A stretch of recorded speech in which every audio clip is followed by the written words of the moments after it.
ये जो परफ्यूम उसको मैं यहाँ पर हाथ पे लगाता हूँ तो आप क्या सोच रहे हैं? हाथ बोल रहा है कि मुझे तो परफ्यूम की कोई स्मेल नहीं आ रही है। तो बड़ी सीधी सी बात है कि हाथ के पास सूंघने की क्षमता नहीं है। सूंघने की क्षमता सिर्फ नाक के पास है। हाथ के पास देखने की भी क्षमता नहीं है। देखने की क्षमता सिर्फ आँख के पास है। जो काम आँख कर सकती है वो नाक नहीं कर सकता, और जो काम नाक कर सकता है वो काम चमड़ी नहीं कर सकती।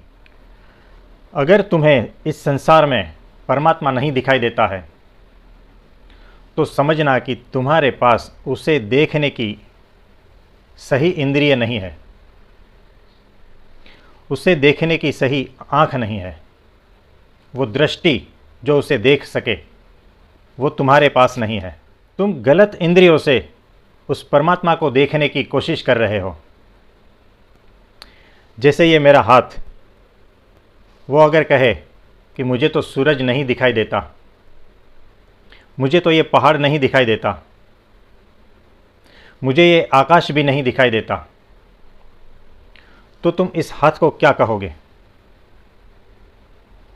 तुम्हें उस पर हंसी आएगी, लेकिन तुम्हारी भी हालत ठीक वैसी ही है। तुम भी यही सवाल लेकर खड़े हो जाते हो और पूछते हो कि कहाँ पर है भगवान, मुझे तो नहीं दिखाई देते।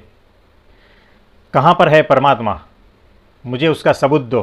कहाँ पर है वो परमात्मा, मुझे महसूस क्यों नहीं हो रहा है? तुम्हारे इन सवालों का सिर्फ इतना ही मतलब निकलता है कि तुम्हारे पास उस परमात्मा को देखने की सही इंद्रियों की कमी है।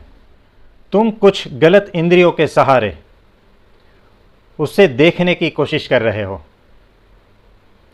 तुम गलत इंद्रियों के सहारे उसे महसूस करने की कोशिश कर रहे हो।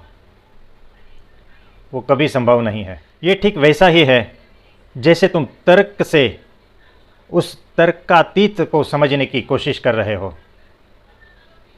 ये ठीक वैसा ही है जैसे तुम अपनी छोटी बुद्धि से उस बुद्धि से पर है उसको समझने की कोशिश कर रहे हो। तुम इस शरीर की इंद्रियों की मदद से जो इंद्रियों के पार है उसे समझने की कोशिश कर रहे हो। तुम्हारे देखने का ढंग गलत है उसे देखने के लिए। तुम्हारे होने का ढंग गलत है उसे देखने के लिए। और सही ढंग है प्रेम पूर्ण हो जाना, ध्यानस्थ हो जाना। प्रेम पूर्ण और ध्यानस्थ, इससे बड़ा और कोई ढंग नहीं है उसे समझने के लिए, उसे महसूस करने के लिए। Thank you.